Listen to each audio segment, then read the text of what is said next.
가양백리, 꽃의 향기는 백리를 가고 묵향천리, 묵의 향기는 천리를 갑니다. 품향만리, 품격의 향기는 만리를 간다고 합니다. 항상 향기를 드리고 싶은 원장 한정렬입니다. 반갑습니다.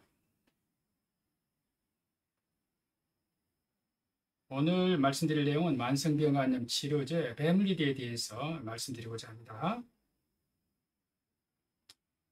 우리나라에서 사용이 되고 있는 만성비형간염 치료제를 보면은 처음에 제픽스부터 시작해서 헵세라, 그리고 바라쿠르드, 그리고 세비보 상품명으로 지금 말씀드리고 있습니다. 그 다음에 비리어드, 베물리디, 그리고 베지보 순으로 비형간염 치료제가 국내에서 사용이 되고 있습니다.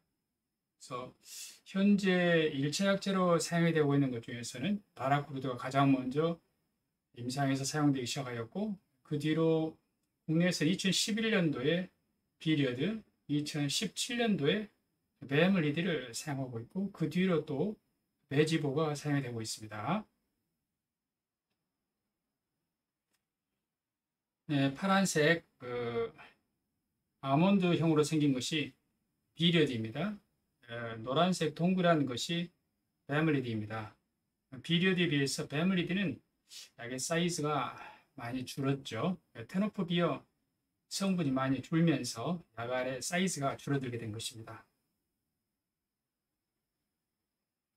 만성 B형 간염의 치료 목표는 B형 간염 바이러스의 증식을 억제해서 간의 염증 괴사를 억제해서 섬유화를 억제하는 것입니다. 그렇게 해서 장기적인 치료 목표는 이러한 섬유화 증가로 인해서 생기는 간 경변, 이러한 질환이 진행이 되어서 비대상성 간 경변, 흡수가 차고 황달이 오는 이런 비대상성 간 경변, 그리고 간세포 함정이 생기는 것을 막는 것이 B형 간염 치료의 목표입니다. 장기적으로는 간이식이랄지 간질환에 의한 사망을 막음으로써 생존율을 증가시키는 것이 만성 B형 간염의 치료 목표인데요. 현재 우리가 사용하고 있는 약제들 바라쿠르드, 비리어드, 베물리디, 베지보 이러한 화학 바이러스는 이러한 B형 간염 치료 목표에 도달할 수 있도록 합니다.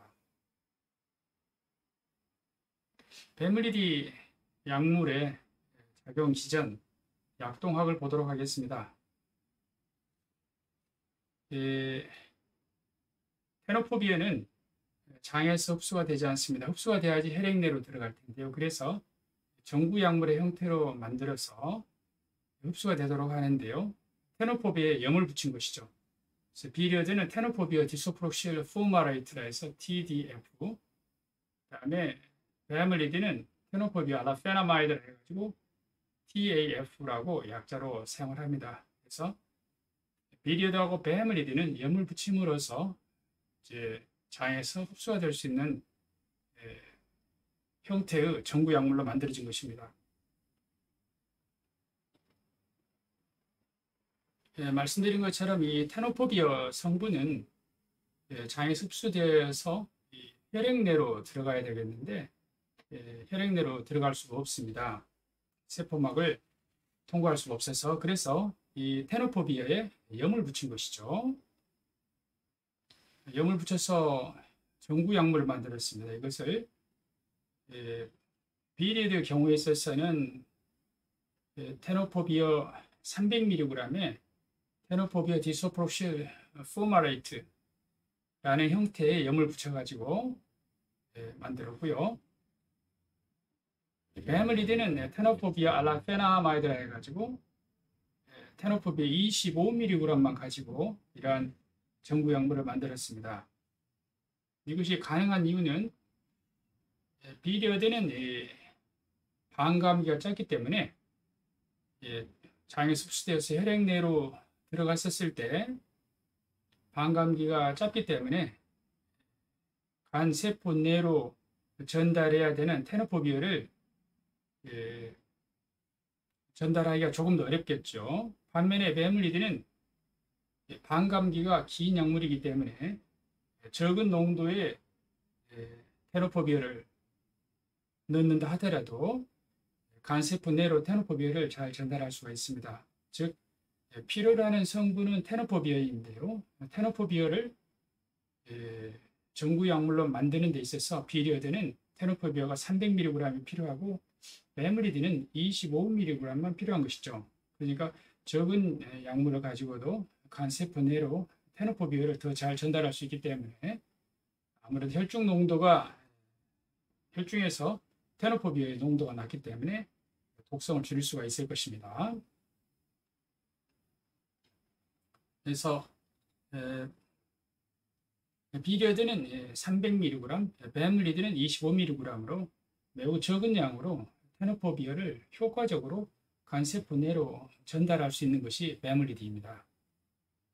전달하고 남은 테노포비어는 이것이 이제 또 제거돼야 되겠죠. 자, 제거되는 과정에 있어서는 신장을 통해서 제거가 되게 되는데요. 분자량이 커서 사구체를 통해서 제거되지는 못하고 홍파세 세뇨관, 상부 세뇨관을 통해서 제거가 됩니다. 그러므로 상부 세뇨관에서 제거가 될 때 상부 세뇨관에 있는 미토콘드리아 내에도 DNA 폴리머레이즈가 있습니다. DNA 중화 효소가 있는데요. 이 테노포비어 약물의 작용은 간세포 내에서 B형 간염 바이러스가 증식하는 데 필요한 DNA 중화 효소를 억제하는데요. 마찬가지로 이 약물이 상부 세뇨관에서도 미토콘드리아 내에 DNA 중화 효소를 억제함으로써 DNA가 기능을 할 수가 없죠. 그 미토콘드리아 기능을 할 수가 없죠. 그렇게 함으로써 상부 세뇨관에 손상이 오게 되는데 이것이 바로 홍파 손상이 시행이 되는 것입니다. 그러므로 테노포비어가 적게 노출이 되도록 해야 되겠는데요. 베물리드의 경우에 있어서는 25mg만 가지고도 테노포비어를 충분히 간세포 내로 전달하기 때문에 적은 양만 제거해도 되므로 신손상을 낮춘 약이 바로 베물리드입니다.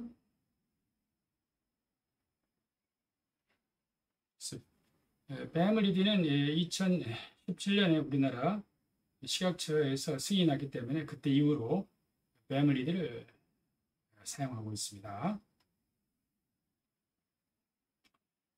베물리드의 그 작용 기전에 대해서 알아보았고 베물리드의 처방 정보에 대해서 말씀드리겠습니다. 베물리드는 만성 비형간염 치료제로 뉴클레오타이드 유사체라고 합니다. 기존에 사용이 됐던 뉴클레오타이드 유사체는 헵세라가 있는데요.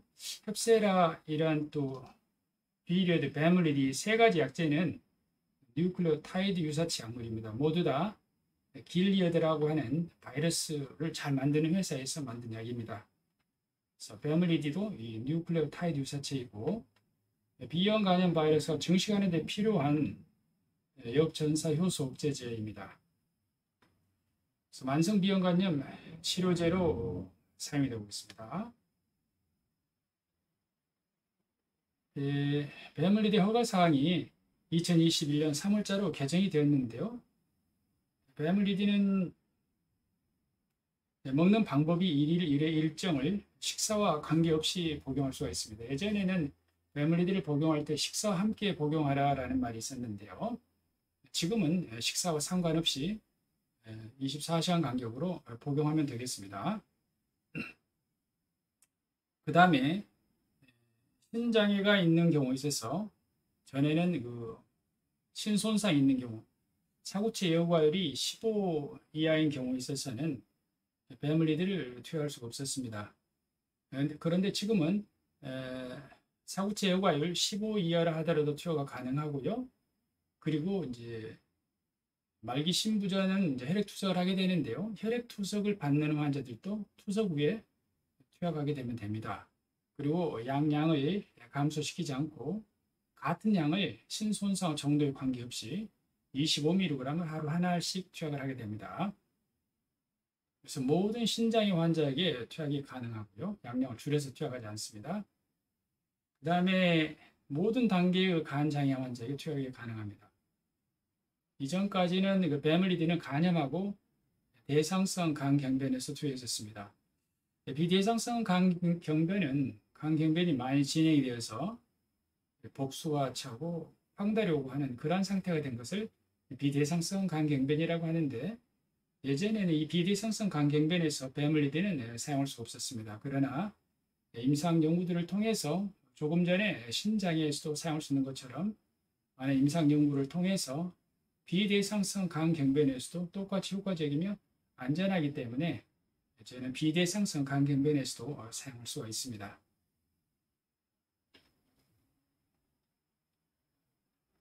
그래서 배멀리디 허가사항을 보면은 모든 단계의 간장애 환자에서 사용할 수가 있습니다. 즉 간염, 간경변 중에서도 대상성 간경변, 그리고 비대상성 간경변까지 모두 다 사용할 수가 있습니다.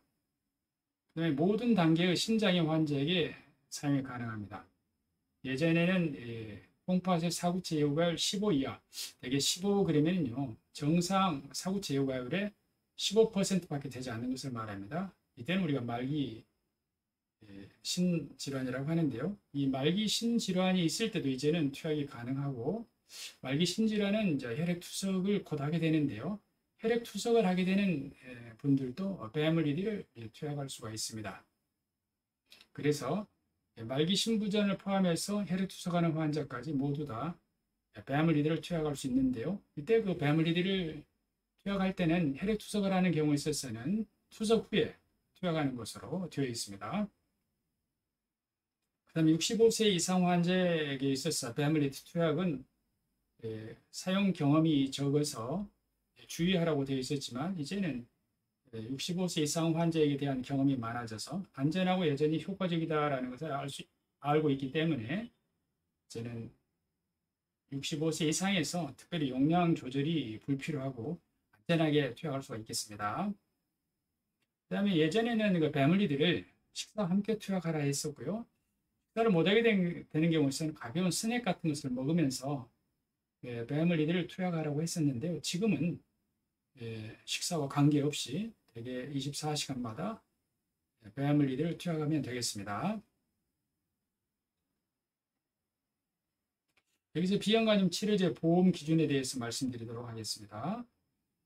만성 비형간염 경우에 있어서 이양원 양성 만성 비형간염, 그러니까 면역 제거기, 최근 들어서는 이양원 양성 면역 활동기라고 하는데요. 이 시기에는요, 비형간염 바이러스 양이 10만 카피, 5로 나누면 인터내셔널 유닛이 나옵니다. 그러니까 2만 인터내셔널 유닛 이상이고, 간 기능이 정상의 2배 이상, 그러니까 정상을 40으로 보고 있기 때문에 80 이상인 경우에 있어서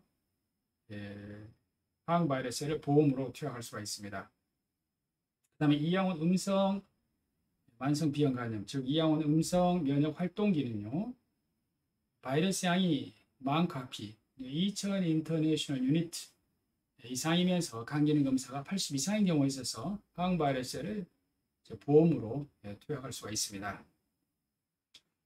간염보다 더 중요한 상태인 간경변의 경우에 있어서 간이 그래도 기능을 하고 있는 대상성 간경변의 경우에 있어서는 바이러스 양이 10,000 카피, 2000 인터내셔널 유닛만 넘으면 간 기능 검사에 관계없이 약제를 투약할 수가 있습니다. 그리고 이제 간이 여유가 없는 경우, 비대상성 간경변, 그리고 간암의 경우에 있어서는 혈액에서 비형간염 바이러스가 검출되기만 하면 바로 항바이러스를 투약을 할 수가 있습니다. 이런 것들이 보험 인정 기준이 되겠습니다. 자, 이런 기준에 맞춰서 배멀리디는 초치료 환자에게 처음부터 사용할 수가 있습니다. 그래서 초치료 약제로서 대한간학회에서는 바라쿠르드 상품명으로 비리어드, 배멀리디, 베지보 이런 것들을 1차 약으로 사용할 것을 권고하고 있습니다. 그 다음에 내성에서 사용할 때는 단독으로만 치료할 수가 있습니다. 약제에 대한 내성이 생겼을 때는 또 다른 약을 이렇게 병용해서 사용하기도 하는데요. 지금은 이제 대부분 그렇게 사용하지 않습니다. 그래서 이렇게 약제를 병용할 때, 예를 들어서 비리어드를 병용을 많이 했었는데 이제는 되게 단일 제제로 가게 되고요. 더욱이나 이 배멀리디의 경우에 있어서는 단독 체제만 사용이 가능합니다. 예. 그러니까 약제내성 돌연변이 발해서 생겼을 때 단독요법으로만 가능합니다.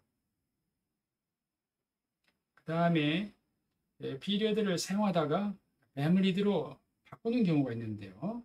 초치료로서 베물리드를 사용하는 것이 아니라 초치료로서 피리어드를 사용하다가 베물리드로 바꾸고 싶을 때는 검사상 확인된 부작용이 있어야 됩니다. 검사상 이상이 없는데 사용 중인 피리어드를 베물리드로 바꿀 수가 없습니다. 여기서 말하는 검사상 이상이라고 하는 것은 비리어드가 가지고 있는 신독성, 뼈독성이 확인이 될 텐데요. 신독성이라고 하는 것은 사구체 여과율이 60 이하인 경우, 대개 이제 정상을 100이라고 생각하시면 됩니다. 그러면 사구체 여과율 60 그러면은 60% 이내로 떨어진 경우입니다. 즉, 이 만성 콩팥병이 시작할 때 베물리드로 바꿀 수가 있습니다.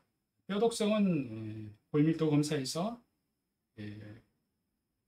허리나 고관절 부위의 골밀도가 T점수가 마이너스 2.5 표준 편차 이하면 비리어드를 사용한 경우에 있어서 베물리드로 바꿀 수가 있습니다. 그 다음에 비대성성 간경변의 경우에 있어서 말씀드린 것처럼 이제 허가사항에는 있지만 아직은 보험이 되지는 않습니다. 그러나 만성 콩팥병 그리고 말기 신부전 환자에게 있어서 사용하는 베물리드는 또 보험이 적용이 됩니다. 베물리드는 18세 이상만 사용할 수가 있습니다. 그 다음에 만성 비형 간염 치료제를 사용하는 도중에 내성이 생긴 경우에 있어서 내성이 생기는 것은 어떻게 할 수 있냐면 매번 검사할 때는 제일 중요하게 보는 것이 혈액 내 바이러스 양을 보는 HBV DNA를 보는 것입니다. 그래서 검출되지 않던 HBV DNA가 검출이 되게 되면 그것은 바이러스가 다시 증식을 하는 것이죠. 그것이 약제내성 돌연변이 바이러스가 생겼을 것입니다. 이럴 때 약제내성 돌연변이 바이러스 검사를 하게 되면은 유전자 검사를 해서 돌연변이가 있는 부위를 밝혀내게 됩니다. 이렇게 해서 돌연변이가 있을 때는 약제를 바꾸게 되는데요. 약제는 기존에 사용하던 약제에서 비리어드 또는 베물리드로 바꾸게 됩니다. 예전에는 사용하던 약제 플러스에서 비리어드를 사용하거나 플러스에서 헵세라를 사용하거나 이런 방법으로 치료를 했었는데요. 지금은 두 가지를 병합해서 치료하나 단일요법 비리어드나 베물리드를 사용할 때 차이가 없어서 병합요법을 사용하지 않습니다. 지금은 한 가지로 약제내성 돌연변이 바이러스 생겼을 때 한 가지를 대개 사용을 하고 있습니다. 그래서 예를 들면은 제픽스 헵세라를 사용 중인 경우에 있어서는 베물리드로 그냥 넘어갈 수가 있고요. 또 제픽스 비리어드를 사용하는 경우에도 비리어드 단독 또는 베물리드 단독으로 넘어갈 수가 있습니다. 그 다음에 파라쿠르드 1mg과 비리어드를 사용 중인 경우에 있어서 그냥 그대로 사용할 수도 있고요. 비리어드 단독 또는 베물리드 단독으로 넘어갈 수가 있습니다.